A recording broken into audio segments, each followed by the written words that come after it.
Hello and welcome. In this video, we will show you how to use the HaloMicroscope to acquire bright field and halo images using HaloVision software. Before you begin, ensure the halo element is correctly installed, all cables are securely connected, and the status indicators for the camera, the halo element, and computer are green. This system should be operated in a clean, low vibration laboratory environment. Prepare your sample using clean powder-free gloves. You can prepare your sample directly on the round glass slides.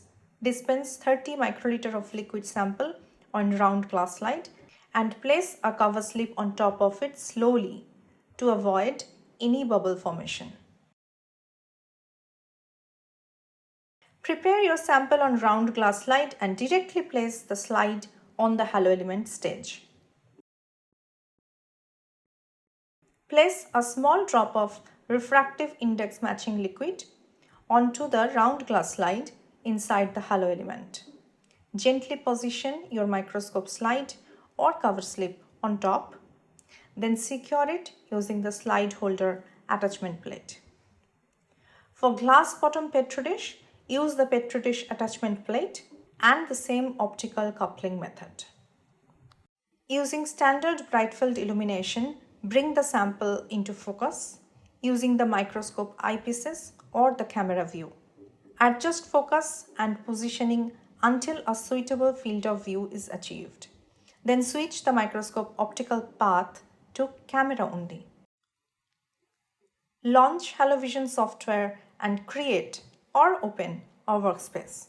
This is where all acquired images and data will be stored. By default, all the projects get saved on the D drive of the computer. In HaloVision, the bright field mode is enabled by default, as indicated by the icon.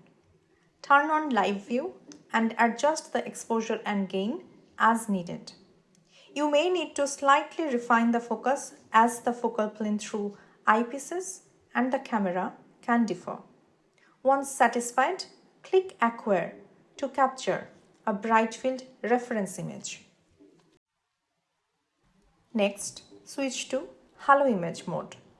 Click on Live View to preview the signal. By default, you will see individual signals from 15 light sources.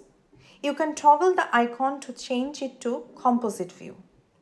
Adjust the exposure and gain based on your sample, taking care to avoid any saturation. Click Acquire to capture a halo image generated by scattering from the red LEDs.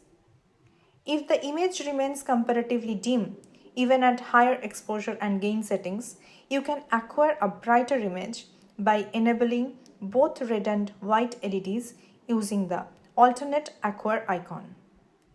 On a safety note, we recommend not to use microscope eyepieces when halo LEDs are on. All acquired images appear as scenes in the scene viewer. You can preview composite halo images or view individual channels if directional information is of your interest. Composite images can be saved directly using this icon, or full datasets can be exported for further analysis by right-clicking on a scene and selecting Export Data to the desired directory. After using, remove the sample and clean the glass podium using wipes wet with isopropanol. For details, please refer to the user manual. Power down the system if it's not in use and cover the instrument to protect it from dust. You are now ready to use the HaloMicroscope. For advanced features and detailed guidelines, refer to the Halo Element user manual or contact Tiny Bright Things support. Also, for Halo image processing guidance, please refer to the resources in the Tiny Bright Things website. Good luck with your halo imaging.